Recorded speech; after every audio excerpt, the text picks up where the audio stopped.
know what it is. It's your man's, the world famous, the neighborhood favorite, DJ King David. And you see the title. We're going back to the legendary days, or in this case, nights of the early stages of Detroit hip hop. We're going back to 1994. So if you see my proof lesson, you already saw how I discovered the underground scene of Detroit. But if you haven't watched the proof history lesson on how I met Proof, then I suggest you go and check that out. But if you didn't, then check this out. So in 94, I met Proof, and kind of described to me what was going on. Basically, which night was which party or which event. So back in the day, if you wanted to be in the music industry, you had to do networking. You had to meet other artists. You had to meet other producers. You had to meet people who, the promoters who put the shows on, engineers who worked the studios. So we had certain nights that everybody would pretty much converge to, party, network, and whatever else people did at these places. So we're talking about St. Andrews, 1994, 3 Floors of Fun, the original 3 Floors of Fun. Used to be called 3 Floors of Madness. Then it went from 3 Floors of Madness to 3 Floors of Fun. And the reason they called it 3 floors, because it was 3 floors, and each level had a different DJ and a different style of music. But we're gonna focus on the main floor, the ballroom, the big room, the hip hop room. So 94, I'm 20 years old, and I'm pretty much a veteran of going to Detroit parties. So in high school, I was part of a sound system, a DJ crew / rap crew in Southfield. So all my high school years, I'm going to Southfield parties, and we're playing music that's on the radio for F98, like dance music, like jit music, freak music, ghetto tech, and we're playing the new popular rap songs. Usually if Rap City or if Yo MTV Raps had your video on rotation, then we would play the song at the party. And then we played classic hip hop and classic R&B. So I'm used to hearing a certain type of music at Detroit parties. So that's in high school. So when I get out of high school, I'm going to all the dress to sweat parties, the college parties, Thanksgiving break, New Year's parties. I'm going to like Maxie's, the Dancery, the Warehouse, Club Inferno. If you're from Detroit and you're from the 90s, then these names will all be familiar to you. These are the legendary spots for the Detroit mainstream. And when I say Detroit mainstream, with hip hop, you had 2 different types of listeners. You had the mainstream listener who pretty much picks up on the songs that come on the radio, like FM 98, your mainstream FM radio station, the popular artists, the songs that you hear all the time. And then you got underground listeners, people who actually go and seek new music and try to discover new music.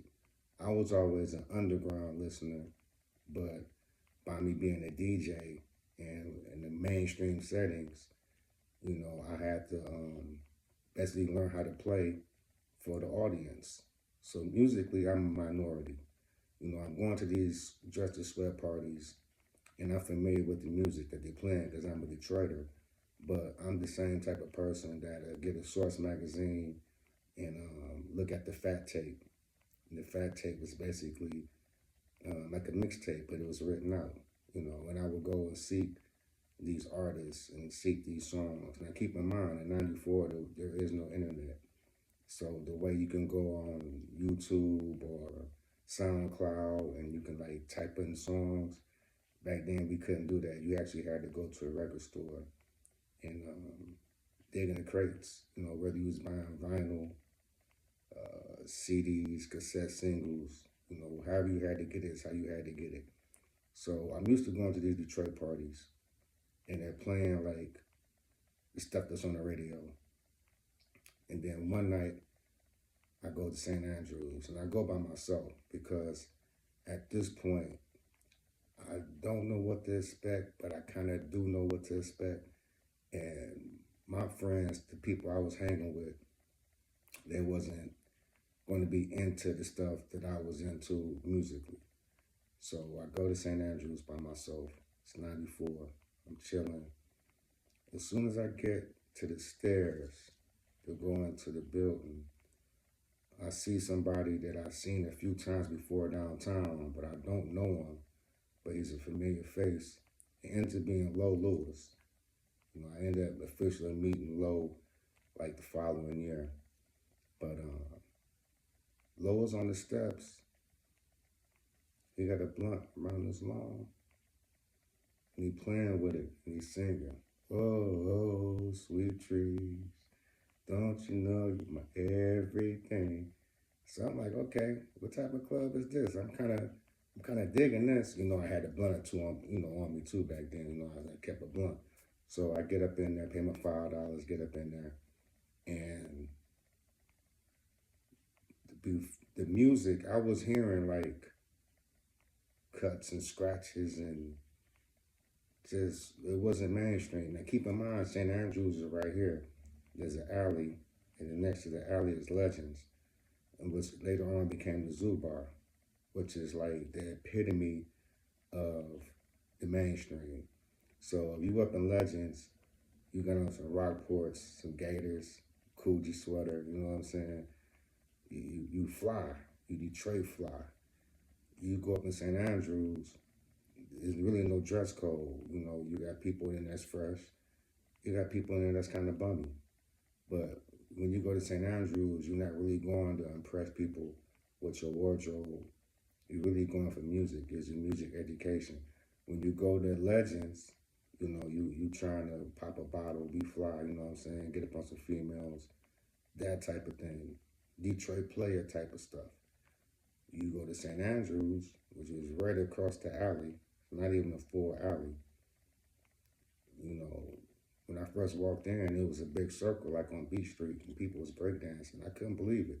You could smoke in the club back then. St. Andrews was on some other shit. People were smoking Lucy's, blunts, beaties. You know what I'm saying? Y'all remember beaties from back in the day? The Jarms. It was like, wow, this is kind of crazy. The fashion was different. The people that was fresh was extremely fresh. The first time I seen people in Detroit wearing North Face was at St. Andrews. All types of Timberland gear, Maurice Malone gear, Mecca. The mid 90s is the explosion of the independent black hip hop urban clothing lines. So you were seeing those types of things up in there. Gold fronts. People in Detroit was now wearing gold fronts in 94. You can probably count on two hands the amount of people who was really wearing gold fronts in Detroit in 94. If it was 10 people wearing gold fronts, all 10 of them was probably in St. Andrews. You had groups of people off to the side in the ciphers rhyming, and the DJs that night. I didn't know anybody yet, but I come to find out, I did my homework, I did my research, did my due diligence, and the DJs that night was DJ Rowe, Sabotage, and Tony Tone. So this is right before House Shoes and Dez became the prominent DJs. This is October of 94, so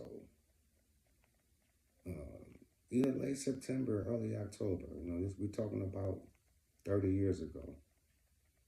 But I know for a fact it was either late September or early October of 94. And like I said, the DJs, and Slim Fast was up there. So Slim Fast, Tony Tone, Roll, and Sabotage. So shout out to all four of them, the big homies.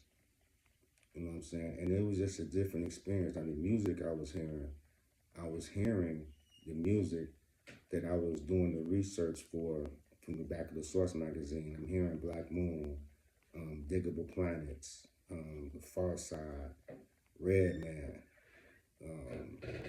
lots of underground music, remixes, B-sides.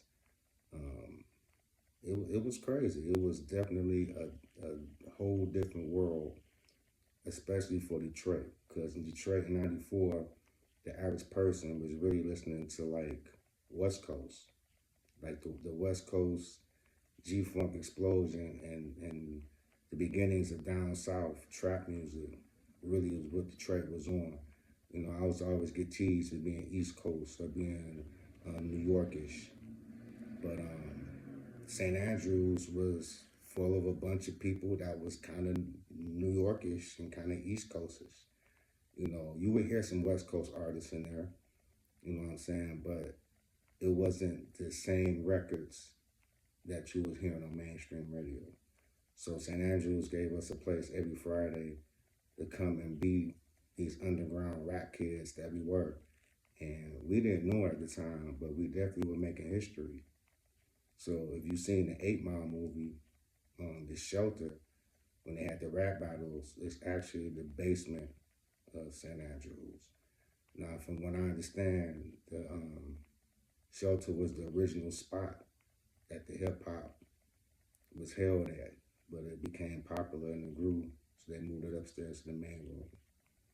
So yeah, that's my history with St. Andrews. I definitely became a part of the club eventually. I would say around '98 is when I started hanging my coat up in the office and being treated like a staff member. When in actuality I never was. But salute to St. Andrews. You know what I'm saying? Diane and Nancy and Big Steve, security team. You know, those are the people that was in charge when I was making my rounds and getting my name up, and that definitely helped out. I'm definitely a product of them Friday night parties, St. Andrews, Friday Night Kid, 3 Floors of Fun, all of that. Salute to all the 3 floor veterans. You know who you is. You know what I'm saying? Detroit Hip Hop, don't stop. Thanks for watching. I'm out. Get in the comment sections and run them up. 313.